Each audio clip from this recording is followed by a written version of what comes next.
Marshall Field. This world-renowned merchant is not easily accessible to interviews, and he seeks no fame for his business achievements. Yet there is no story more significant, none more full of encouragement and inspiration for youth.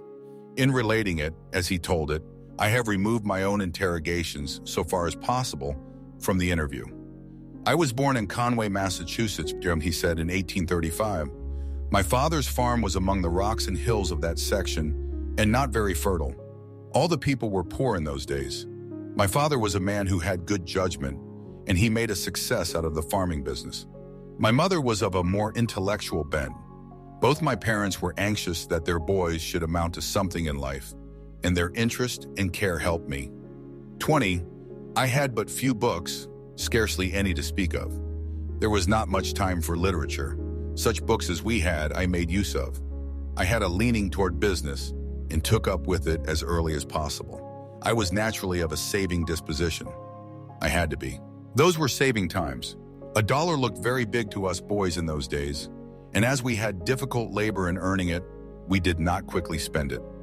I, however, determined not to remain poor. Did you attend both school and college?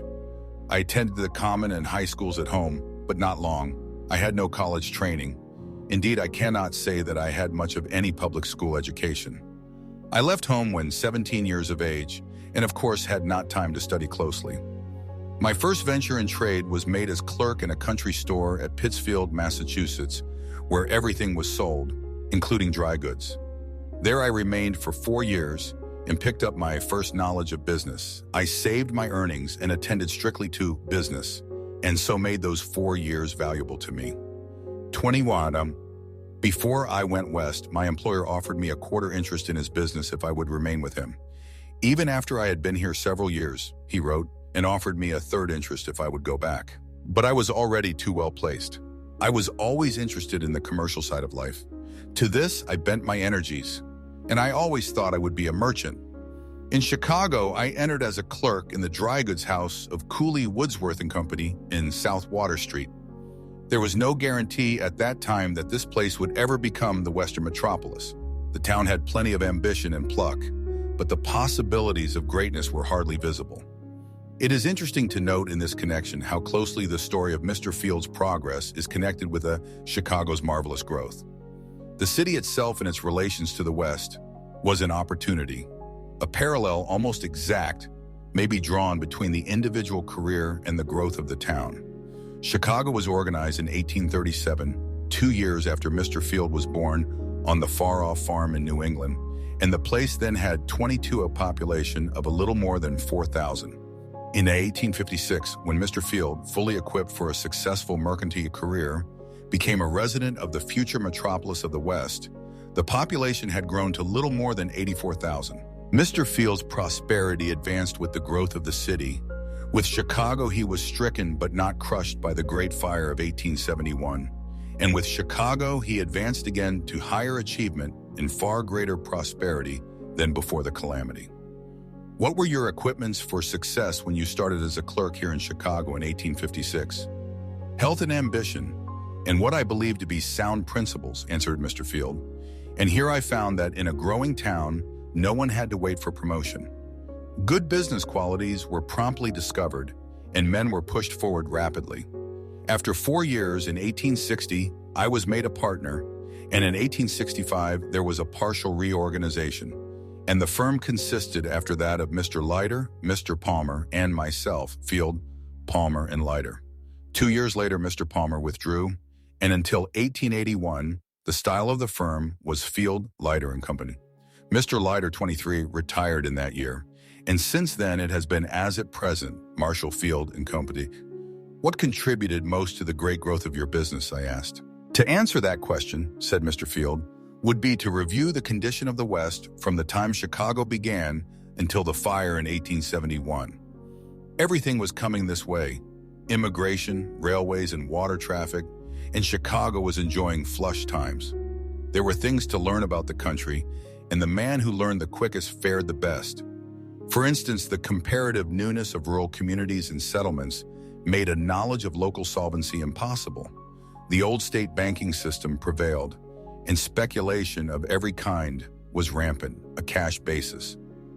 The panic of 1857 swept almost everything away except the house I worked for, and I learned that the reason they survived was because they understood the nature of the new country and did a cash business. That is, they bought for cash and sold on 30 and 60 days, instead of giving the customers, whose financial condition you could hardly tell anything 24 about, all the time they wanted. When the panic came, they had no debts and little owing to them, and so they weathered it all right. I learned what I consider my best lesson, and that was to do a cash business. What were some of the principles you applied to your business, I questioned? I made it a point that all goods should be exactly what they were represented to be. It was a rule of the house that an exact scrutiny of the quality of all goods purchased should be maintained, and that nothing was to induce the house to place upon the market any line of goods at a shade of variation from their real value.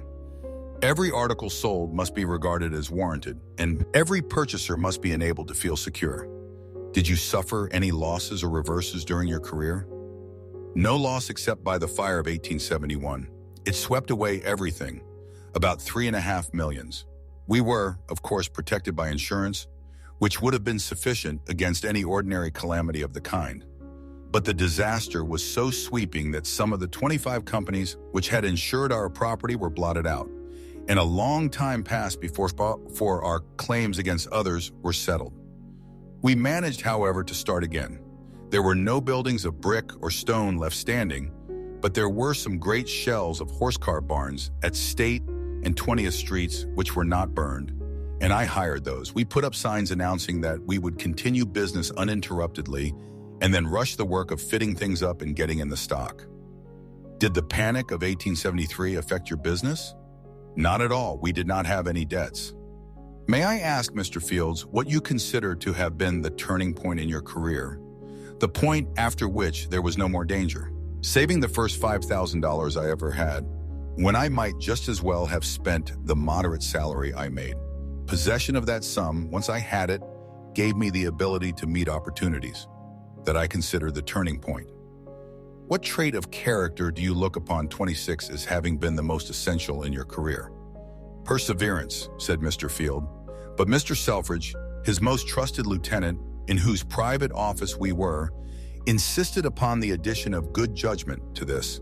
If I am compelled to lay claim to such traits, added Mr. Fields, it is because I have tried to practice them, and the trying has availed me much.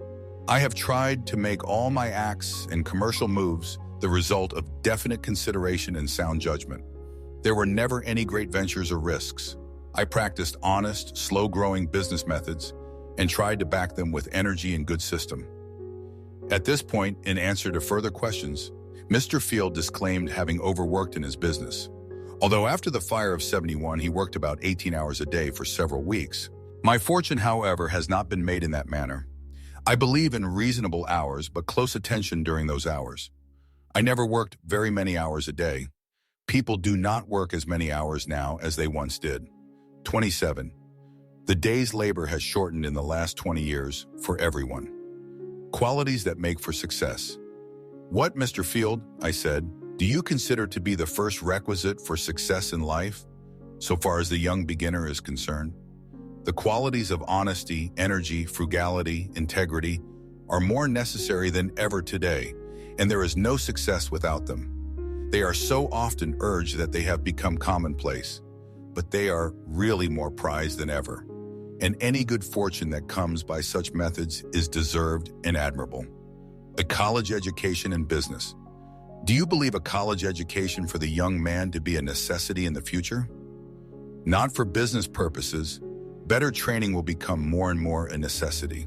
The truth is, with most young men, a college education means that just at the time when they should be having business principles instilled into them and be getting themselves energetically pulled together for their life's work, they are sent to college.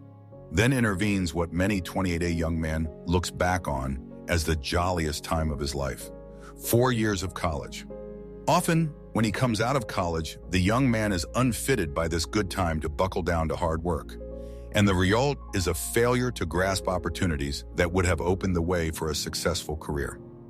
As to retiring from business, Mr. Field remarked, I do not believe that, When a man no longer attends to his private business in person every day, he has given up interest in affairs. He may be, in fact should be, doing wider and greater work. There certainly is no pleasure in idleness. A man, upon giving up business, does not cease laboring, but really does or should do more in a larger sense. He should interest himself in public affairs. There is no happiness in mere dollars. After they are acquired, one can use but a moderate amount. It is given a man to eat so much, to wear so much, and to have so much shelter, and more he cannot use. When money has supplied these, its mission, so far as the individual is concerned, is fulfilled, and man must look further and higher. It is only in the wider public affairs, where money is a moving force toward the 29 general welfare, that the possessor of it can possibly find pleasure, and that only in constantly doing more. What, I said, in your estimation, is the greatest good a man can do? The greatest good he can do is to cultivate himself, develop his powers in order that he may be of greater use to humanity.